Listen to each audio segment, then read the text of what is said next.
warahmatullahi wabarakatuh. Apa kabar? Kemarin saya mengajak Anda berbicara tentang isu yang dilontarkan oleh anggota Komisi 1 DPR RI, Effendi Simbolon, potong satu generasi. Ya, ini artinya kepala staf angkatan yang sekarang ini tidak mungkin jadi Panglima TNI dan katanya itu langsung lompat ke 94, gitu ya. Nanti sudah kita bahas. Nah, saya akan mengajak Anda untuk meneruskan diskusi ini dengan seorang pengamat militer yang biasa saya ajak ngobrol, Bung Slamet Ginting, dan itu bagaimana skenarionya kalau kemudian Pak Dudung itu tidak jadi Panglima TNI, kemana beliau dan kemana yang lain. Dan juga saya kemarin menyinggung soal Maruli Simanjuntak, Letnan Jenderal Maruli Simanjuntak, Pangkostrat yang menantu dari Pak Luhut Panjaitan. Masa iya sih dia dilompatin? Nah, sekarang kita ngobrol sama Bung Ginting. Assalamualaikum Bung Ginting. Waalaikumsalam warahmatullahi wabarakatuh. Ya. Oke, Bung Ginting. Jadi kalau Anda sendiri, Anda melihat apa ini manuver yang dilakukan oleh Effendi Simbolon ini sekedar manuver biasa atau itu serius informasinya? Ya, ini menarik. Ini kan tahun politik, Bung Hersu. Ya. Jadi ini bulan September dan kalau kita lihat waktunya, maka Desember itu akhir dari pengabdian Andika Perkasa yang kelahiran 21 Desember 21 ya. Desember 1964. Ya. Tapi bukan berarti yang bersangkutan akan selesai menjadi Panglima TNI pada 21 Desember 2022 ini atau 1 Januari 2023. Bisa saja itu dipercepat pergantiannya. Kita udah lihat banyak pergantian yang dipercepat, antara lain misalnya Gatot Nurmantio itu dipercepat 3 bulan, juga waktu itu Agus Suhartono, Laksamana Agus Suhartono juga dipercepat begitu. Dan kita juga tahu misalnya Kasat Jenderal Budiman waktu itu dipercepat 1 bulan sebelum masa pensiun. Jadi bukan tidak mungkin. Ini ya.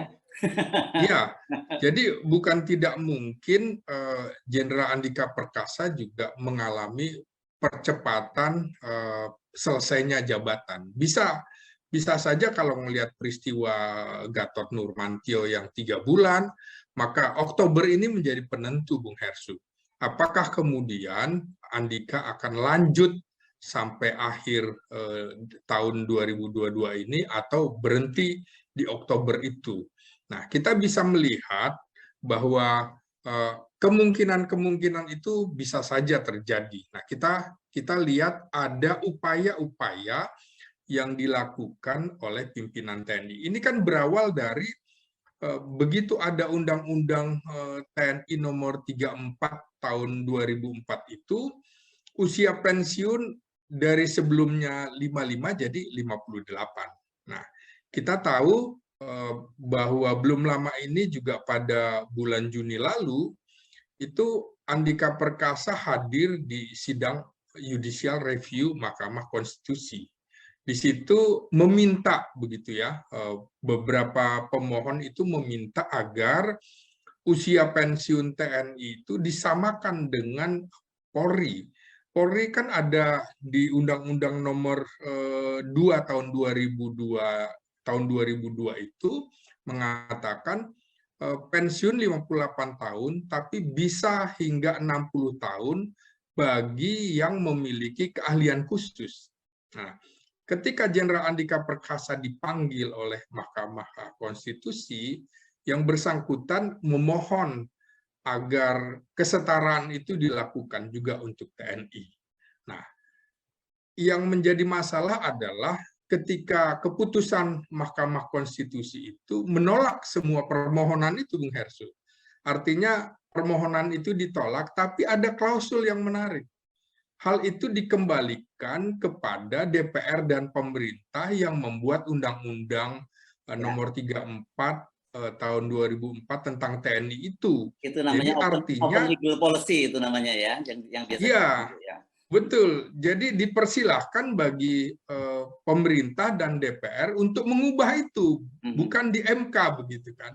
Nah, kita akan lihat ini, kalau ini terjadi perubahan dalam waktu dekat misalnya, maka itu kemungkinannya bukan buat Andika Perkasa. Artinya kemungkinan Andika Perkasa tetap akan pensiun 58 tahun. Maka penggantinya berpotensi sampai usia 60 tahun, Bung Hersu. Nah, siapa penggantinya? Saya kira kemungkinan untuk terjadinya potong generasi itu tipis sekali. Persoalan di TNI adalah yang dikemukakan oleh Hadi Cahyanto, Marskal Hadi Cahyanto ketika menjadi Panglima TNI adalah ingin merevisi Undang-Undang Nomor 34 Tahun 2004 tentang TNI itu mengenai posisi jabatan sipil yang bisa diduduki militer aktif. Nah, ini kan menarik. Karena apa? Karena terjadi surplus kolonel dan juga perwira tinggi. Jadi ada 150 perwira tinggi ditambah dengan 500 kolonel. Nah, hal serupa juga terjadi pada institusi Polri. Jadi terjadi surplus komisaris besar dan juga perwira tinggi. Nah, kalau ini dilakukan potong generasi, maka ini tidak menyelesaikan masalah. Malah kemudian akan menambah panjang daftar surplus jenderal. Jadi itu keputusan yang tidak bijak menurut saya. Apalagi kemudian kemarin baru-baru ini Menko Maritim Jenderal Purnawirawan Luhut Panjaitan itu mengusulkan agar ada penambahan lagi posisi bagi militer aktif di jabatan sipil. Betul. 6 jabatan. Sebelumnya kan di 10 kementerian dan lembaga, yaitu misalnya Kementerian Hankam, Kemenko Polhukam, Sekmilpres, kemudian BIN, Badan Siber Sandi Negara, lalu ada juga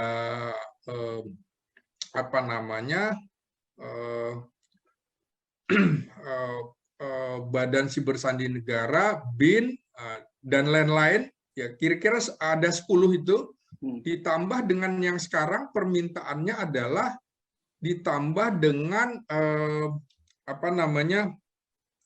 ada BNPB, pengelola perbatasan itu, Bung Hersu. Kemudian juga ada dimasukkan juga ke BNPT, termasuk Kemenko Maritim. Jadi ada penambahan termasuk di staf kepresidenan. Kalau ini kemudian dilakukan, ini kan memang ingin mengatasi surplus kolonel dan pati, sehingga rasanya tipis sekali kemungkinan akan dilakukan potong generasi. Nah, ini juga perlahan-lahan dari 10 jabatan kementerian lembaga itu kan awalnya 6, naik 7, 8, sampai 10. Sekarang diusulkan lagi, tambah lagi jadi 16 lembaga. Jadi ada keinginan kembali menduduki jabatan sipil. Oh ya, yang 10 tadi termasuk antara lain adalah Mahkamah Agung, Kamar Militer. Jadi yang terkait dengan militer. Karena itu saya berkeyakinan bahwa calon pengganti Andika Perkasa adalah para kepala staf angkatan yang saat ini sedang menjabat. Dari mulai Marskal Fajar Prasetyo, Laksamana Yudo Margono, dan Jenderal Dudung Abdurrahman, yang kebetulan ketiga-tiganya adalah alumni Abituren 1988. Cuma yang membedakan Dudung Abdurrahman dan Fajar Prasetyo itu dari 88B, Yudo Margono lebih senior 88A. Nah, saya kira tidak akan lepas dari situ, ya. Apalagi kemudian siapapun yang akan menggantikan Jenderal Andika Perkasa berpotensi menduduki jabatan ini hingga usia 60 tahun. Jadi artinya bisa sampai usia 2024 atau 2025, Bung Hersu. Nah, peluang itu lagi-lagi kalau terjadi pergantian kepemimpinan nasional, biasanya ini dari mulai era Soeharto dan lain-lain hingga SB dan juga Jokowi, itu lebih mempercayakan kepada Kepala Staf Angkatan Darat daripada Kepala Staf Angkatan Laut atau Angkatan Udara. ini mungkin menghadapi eskalasi politik yang semakin panas. Misalnya sekarang hampir setiap hari, Bung Hersu, ada demo tentang penolakan kenaikan harga bahan bakar minyak. Ini akan panas terus. Jadi sangat mungkin akan terjadi pergantian kepemimpinan di elit militer dalam bulan Oktober. Nah, kalau melihat kecenderungan itu, lagi-lagi saya memperkirakan kemungkinan Angkatan Laut akan kehilangan kesempatan lagi untuk menjadi Panglima TNI, karena memang ini hak prerogatif Presiden, bukan persoalan giliran atau rotasi angkatan. Jadi saya melihat peluang Dudung Abdurrahman itu jauh lebih besar daripada peluang Yudo Margono maupun Fajar Prasetyo. Itu perkiraan saya, karena apalagi yang Bung Hersu bilang kemarin, bagaimana dengan peluang Maruli Simanjuntak sebagai Panglima Kostrat? Maruli tidak akan bisa menjadi bintang 4 atau menjadi Kepala Staf Angkatan Darat kalau Kepala Staf Angkatan Darat yang sekarang tidak diganti, kan begitu. Sama dengan Jenderal Dudung Abdurrahman tidak akan bisa menjadi Kasat waktu itu kalau Jenderal Andika Perkasa tidak dinaikkan menjadi Panglima TNI. Jadi saya kira kalkulasi politik yang akan dilakukan oleh Presiden Jokowi itu sampai pada kedekatan, ketegasan dalam beberapa kesempatan. Yang terakhir barangkali adalah pernyataan pidato atau sambutan Kasat Jenderal Dudung Abdurrahman pada silaturahim nasional Persatuan Purnawirawan Angkatan Darat di Sentul itu kan dia menegaskan akan bersikap tegas, bahkan berani bersikap keras begitu dalam menghadapi ancaman nyata yang sekarang itu adalah Papua. Jadi tegas itu di depan Presiden. Kita lihat bagaimana reaksi Presiden pada saat itu. Dia mengangguk-angguk begitu, tanda kemudian menyetujui apa yang akan dilakukan Jenderal Dudung Abdurrahman kalau ia akan menduduki posisi Panglima TNI. Kira-kira saat ini Jokowi membutuhkan figur yang sangat tegas untuk bisa memimpin TNI, dan figur lapangan itu antara lain ada pada profil Jenderal Dudung Abdurrahman. Itu yang saya amati sampai dengan peristiwa silaturahim nasional PPAD di Sentul baru-baru ini, Bung Hersu. Gitu. Ya. Oke, gini, mari kita bicarakan skenario-skenarionya ya. Tadi kan Anda menyebut kemungkinan malah dipercepat. Itu juga ada tradisi semacam itu. Tapi diperlambat juga ada tradisinya. Misalnya kita ingat pada kasus ketika Ria Mizat diganjal oleh SBY ya, pada waktu itu dia sudah diajukan ke DPR untuk jadi Panglima TNI, tapi kemudian Pak SBY memerintahkan untuk tidak datang ke DPR, dan kemudian masa jabatan Panglima TNI waktu itu Jenderal Endriartono Sutarto diperpanjang sampai kemudian Pak Ria Mizat pensiun. Nah, apakah mungkin skenario itu pertama? Jadi artinya skenario Andika diperpanjang sehingga nunggu Dudung kan pensiun tinggal 1 tahun. Atau skenario-nya yang kedua, tetap saja saya melihat bahwa faktor Maruli itu penting. Kenapa? Karena buat Pak Luhut, dia tahu kalkulasinya paling mungkin Maruli itu menjadi Panglima TNI selama Jokowi masih jadi presiden. Artinya sampai tahun 2024, gitu ya.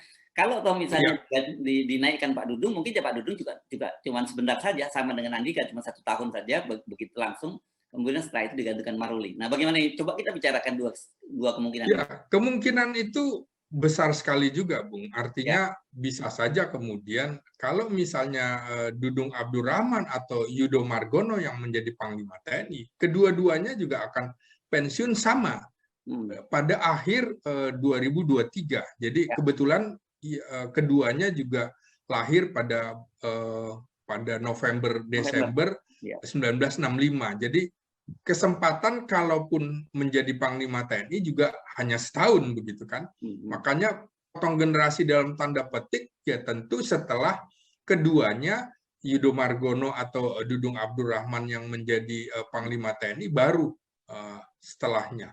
Nah, kemungkinan itu memang besar sekali dan karena itu kesempatannya sama dengan pola Megawati terlambat mengajukan Ria Mijatriakudu waktu itu, kemudian kebetulan hasil pemilunya kalah sehingga dipermasalahkan orang yang sudah kalah dalam pemilu, kemudian membuat sebuah kebijakan penting. Makanya kemudian ini dibatalkan oleh Presiden SBY, Presiden terpilih. Nah ini juga sama Bung Hersung, Panglima TNI dalam kondisi-kondisi riskan menjelang diganti, itu pergantian atau mutasi dan rotasi perwira tinggi bisa dibatalkan. Kasus Gatot Nurmantio itu kemudian belum terjadi pergantian serah terima jabatan rotasi perwira tinggi yang lain dibatalkan oleh Panglima Hadi Cahyanto. Jadi sangat mungkin kemungkinan itu dilakukan. Jadi kalau kemarin misalnya Effendi Simbolon itu mengatakan banyak hubungan atau friksi di elit militer, saya kira bukan kali ini saja terjadi. Dalam pengertian perbedaan pendapat itu wajar. Dimulai ketika misalnya Kepala Staf Angkatan Bersenjata Jenderal Aha Nasution dengan Panglima Angkatan Darat Jenderal Ahmad Yani. Mereka ada perbedaan dalam menyikapi kebijakan presiden. Tapi mereka menyatu dalam hal satu, tidak setuju dengan Angkatan Kelima dan Partai Komunis Indonesia. Yang lain juga begitu. Kita lihat dulu Faisal Tanjung kurang harmonis dengan Kasat Wismoyo Aris Munandar, Pangap Faisal Tanjung juga kurang harmonis dalam tanda petik dengan Jenderal R. Hartono. Nah, jadi bukan baru kali ini aja terjadi. Sama dengan ketika kemudian dulu misalnya Joko Santoso menjadi Panglima TNI, kemudian kasatnya Agus Tadi Sasongko Purnomo yang lebih senior setahun, juga kita melihat ya wajarlah ada perbedaan pendapat. Sama dengan kemarin misalnya Muldoko ke Budiman, Jenderal Muldoko ke Kasat Gatot Nurmantio, juga Gatot Nurmantio kepada Kasau Agus Supriyatna kasus helikopter itu, Bung Hersu, juga barangkali kita lihat Hadi Cahyanto dengan Andika barangkali kurang harmonis. Kali ini Andika dengan Dudung kelihatannya kurang harmonis. Tapi saya pikir perbedaan pendapat itu biasa saja. Yang paling penting jangan mau elit militer ini diadu domba. Karena kalau mereka konflik, maka ada yang senang. Ada pihak-pihak yang bertepuk tangan. Dan jangan lupa juga, Bung Hersu, kita melihat ini tahun politik di DPR ini, belakangan ini kita bisa lihat bagaimana anggota parlemen ini kalau berada di depan layar televisi atau kamera, itu seperti over, Bung Hersu. Kita bisa lihat Sekjen Kementerian Sosial diusir, kemudian juga beberapa direktur BUMN juga dimaki-maki, dan kemarin misalnya Menteri Pertanian dibilang salah minum obat dan tidak terima. Jadi kasus kemarin bagaimana dalam tanda petik mempermalukan institusi TNI yang dilakukan oleh Effendi Simbolon juga kita bisa pahami jangan-jangan ada agenda besar yang sedang berada di masing-masing partai politik di tahun politik ini. Jadi kita jangan kemudian terkecoh, karena kalau kita lihat fungsi parlemen ada 3, pembuatan undang-undang, pengawasan, dan anggaran. Kita lihat apa yang dilakukan parlemen dalam fungsi pembuatan undang-undang, berapa persen memenuhi persyaratan enggak? Kalau sidang paripurna berapa persen memenuhi quorum dan segala macam. Jadi saya pikir DPR harus jauh lebih introspeksi karena institusi TNI justru jauh lebih dipercaya publik daripada parlemen. Itu yang harus kita Ya, ya. sikapi. Begitu, Oke. Bung Hersu. Ya, kita teruskan yang skenario Anda. Kalau tadi Anda menduga, sekarang ini peluangnya justru kepala staf angkatan yang ada. Sekarang yang lebih berpeluang. Tentu saja kita menyebut kalau yang paling punya peluang dua orang, ya Pak Dudung atau Pak Yudho Margono. Tapi kalau dengan skenario bahwa dia diperpanjang masa jabatannya tadi, ya sampai melewati pemilu hajatan besar kita, pemilu 2024, maka peluang Dudung lebih besar. Tapi pertanyaan saya sekali lagi tetap, apakah mungkin Pak Luhut tinggal diam saja gitu kalau kemudian sang menantu itu karirnya terganjal karena keberadaan Pak Dudung?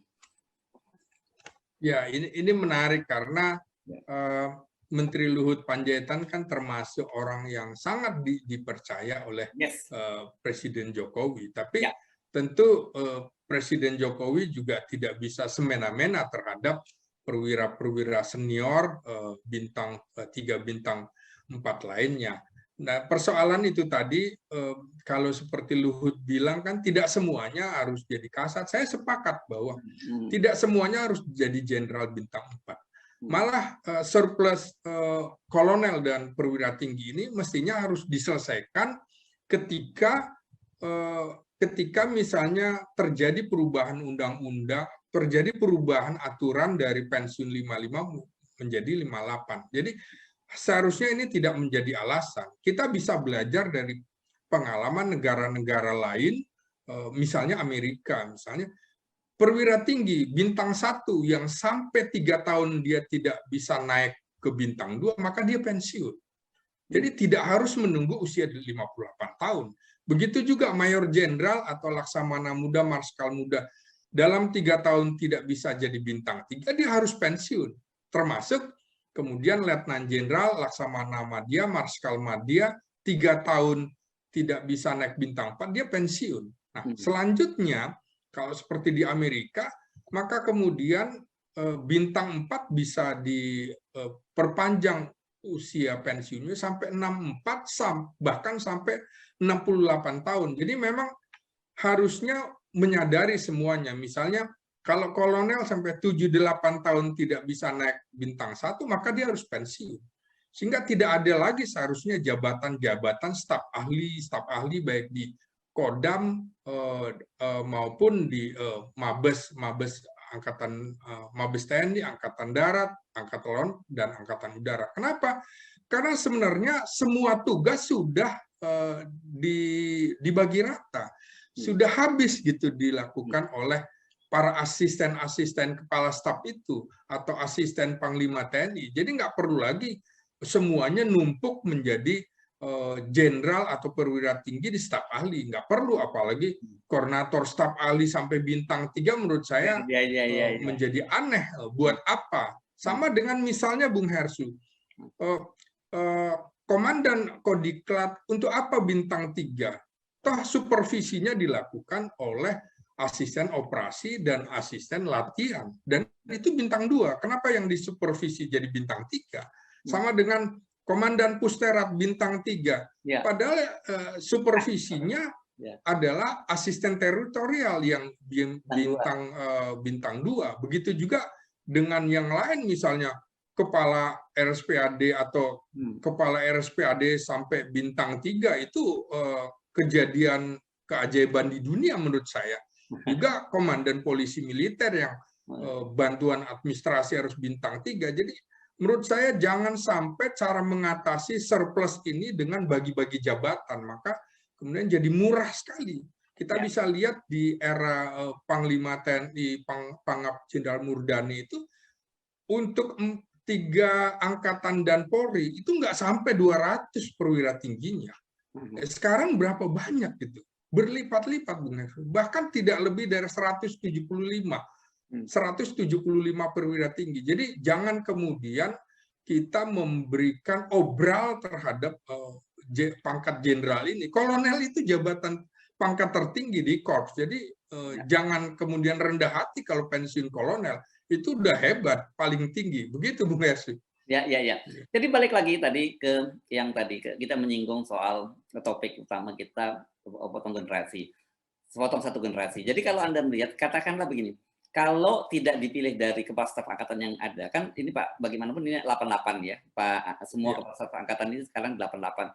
Tentu kan sebenarnya logikanya jatuhnya ke 89, 90, 91, 92 lah gitu ya, maksimal ya, karena 92 iya. sudah ada bintang 3. Kalau sampai ke 94 itu menurut saya terlampau jauh ya, Bung Ginting ya.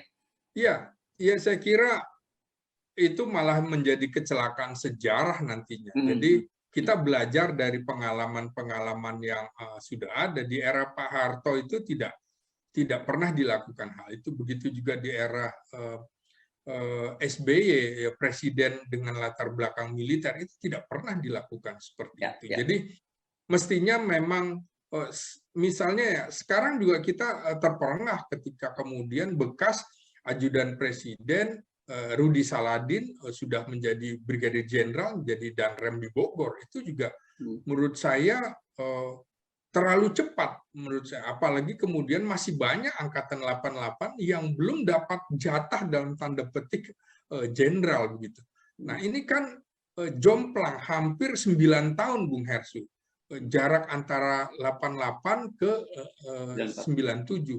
Jadi menurut saya TNI mesti belajar juga tentang merit system dan jangan sampai kemudian karena kedekatan dengan istana maka semuanya menduduki posisi-posisi penting. Nanti orang berpikirnya bagaimana saya harus bisa jadi ajudan presiden, bagaimana caranya supaya saya jadi komandan pas pampres dan lain-lain. Itu tidak sehat gitu. Nah, padahal yang paling penting adalah misalnya kemampuan menyelesaikan masalah di lapangan. Kita belajar juga dari pengalaman yang sebelum-sebelumnya bagaimana misalnya Timur Pradopo hanya dalam tempo sekian hari posisi komisaris jenderalnya kemudian menjadi jenderal polisi itu juga tercepat. Menurut saya yang seperti ini jangan sampai terjadi karena akan ada wibawa yang kurang bagus di militer atau di kepolisian karena selain urut kacang atau senioritas juga pengalaman-pengalaman harus dilihat.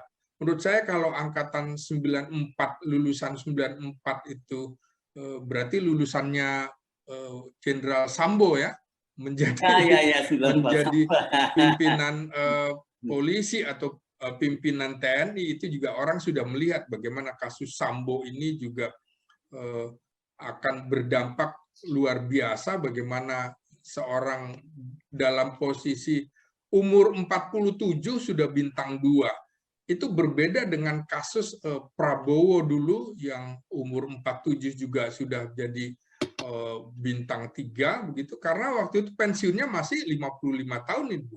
Ini kan 58 tahun, agak berbeda. Jadi menurut saya tidak sehat kalaupun misalnya pengganti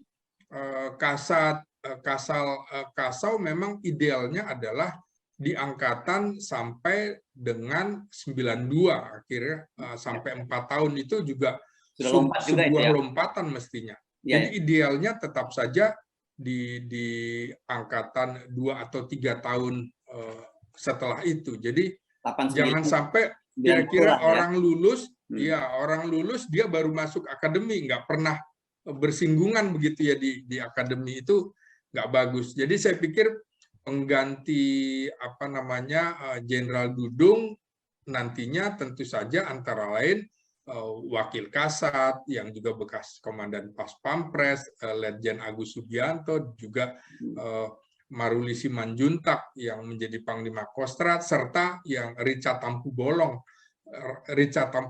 ya yang kali ini sudah menduduki posisi Irjenat ya, orang nomor 3 di Mabesat ini Bung Hersu. Jadi ketiganya yang saat ini berpeluang menggantikan Jenderal Dudung Abdurrahman, walaupun masih banyak juga angkatan 89 atau Rudianto, kemudian juga Ekomar Giono yang juga lebih senior daripada mereka itu. Begitu Bung Hersu. Nah, tapi kan soal potong satu generasi ini, kalau kita berkaca pada Polri itu pada masa Pak Jokowi pernah 2 kali terjadi kan, Bung Iya. Ya, pada Tito itu dari 82 Badrodin Haiti 82 lompat ke 87 Tito Karnavian. Kemudian dari waktu itu terus langsung Idam Aziz 88. Tapi dari 88 kemudian lompat ke 91 Listio Sigit. Itu kan pernah terjadi juga Pak di kepolisian. Iya, tapi berbeda saya kira Bung Hersu, kepolisian dengan di militer. Jokowi rasanya juga dalam rentang 7 tahun pemerintahannya tidak pernah melakukan hal itu di TNI.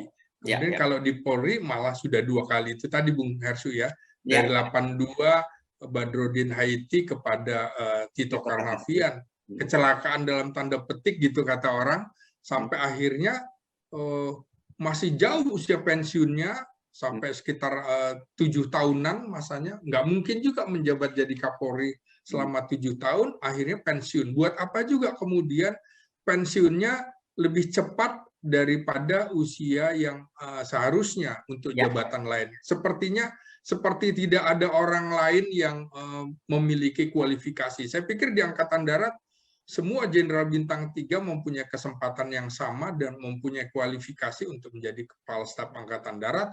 Begitu juga di Angkatan Laut dan Angkatan Udara, kita bisa lihat rata-rata itu yang menduduki posisi itu adalah 89, 90, 91 di Angkatan Laut dan di Angkatan Udara. Jadi tidak akan ada potong generasi di TNI menurut saya. Jadi belum ada kesempatan.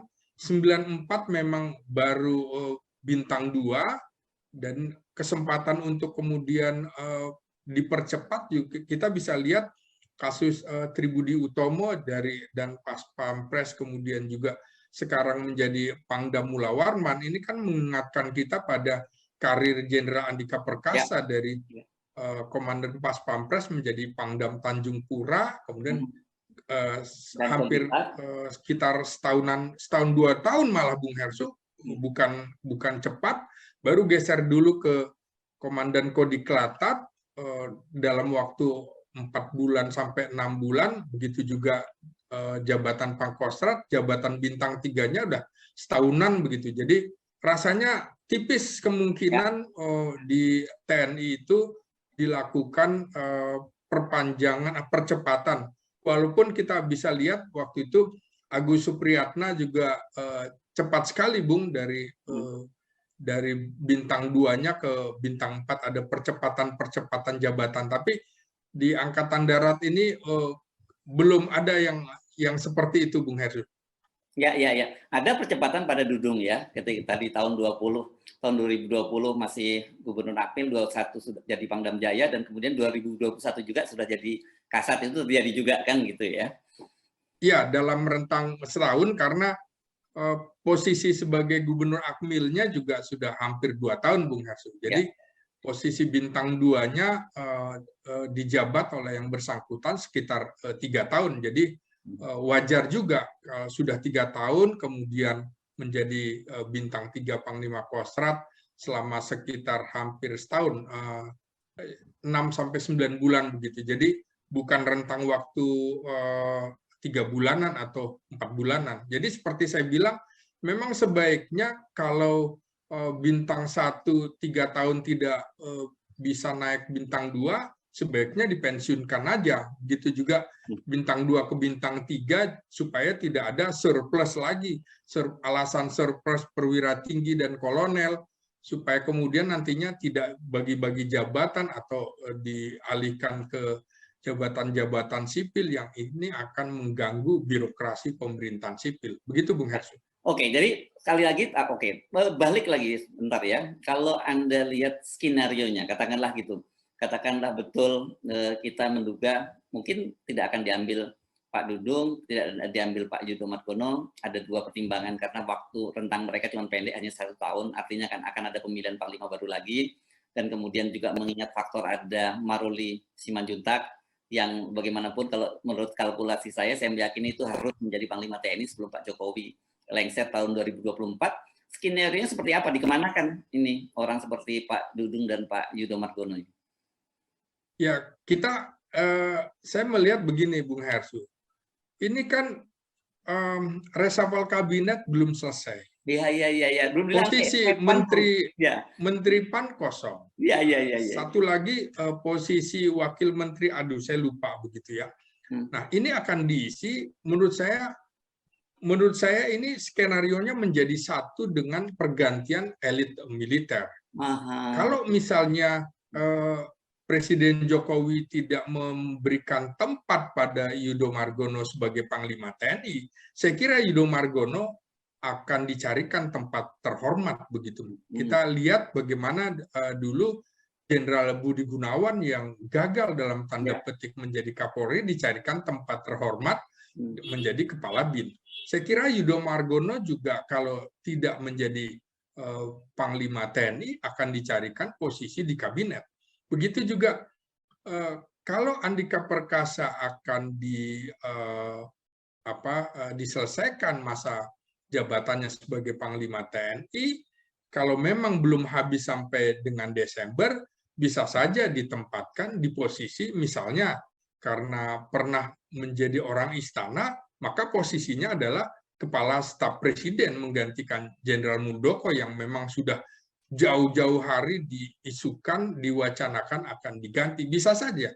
Siapa sangka kemudian kita lihat Marsikal Hadi Cahyanto menjadi Menteri Pertanahan. Itu kan tidak disangka-sangka gitu. Yang sebelumnya kemungkinan bahwa Menteri Perhubungan yang sudah sakit-sakitan katanya ternyata pertarungan elit ini masih terjadi sampai sekarang, Bung Hersu. Kita lihat sampai sekarang, siapa sangka Ketua Umum P3 Soeharto Mano Arfa dikudeta dalam tanda petik.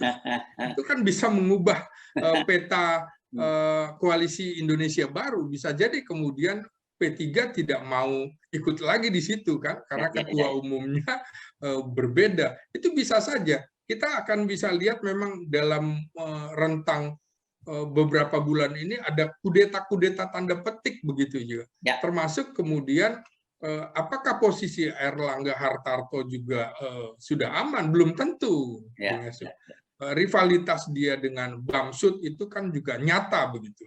Jadi bukan tidak mungkin terjadi pertarungan-pertarungan itu atau kudeta, apalagi di Golkar itu semuanya pendekar, Bung Hersu. Jadi sangat-sangat mungkin. Nah ini pertarungan-pertarungan itu menarik, sama juga dengan apa iya tidak ada agenda lain dari Effendi Simbolon dengan bisa dibilang mendowngrade TNI kan. Pernyataannya kan sekaligus memukul dua jenderal, yaitu Andika Perkasa dan Jenderal Dudung Abdurrahman. Apakah tidak ada skenario di belakang itu? Walahu alam, tapi ini politik, ini pertarungan politik. Jadi menarik saya kira gitu, walaupun Jenderal Andika Perkasa juga sudah menjelaskan tidak ada masalah pribadi dengan Jenderal Dudung Abdurrahman. Jenderal Dudung Abdurrahman juga sudah telepon ke Mutia Hafid bahwa tidak ada masalah pribadi. Ya kalau ada perbedaan, semuanya juga pasti punya perbedaan. Tapi itu yang penting organisasi berjalan dengan baik, roda organisasi terus berjalan. Saya kira begitu, Bung Hersu. Jadi kita akan lihat memang pertarungan politik ini pasti juga akhir menyeret-nyeret konstelasi dalam pergantian elit militer dalam waktu dekat ini. Tapi apapun kemarin wacana yang disampaikan oleh Effendi Simbolon itu kemudian membuat orang berpikir tentang berbagai skenario apa kira-kira yang terjadi, dan itu saya kira menjadi sangat menarik ya. Terima kasih sekali lagi Bung Selamat Ginting, akademisi dari Universitas Nasional Jakarta dan seorang pengamat militer. Assalamualaikum warahmatullahi wabarakatuh. Waalaikumsalam warahmatullahi wabarakatuh.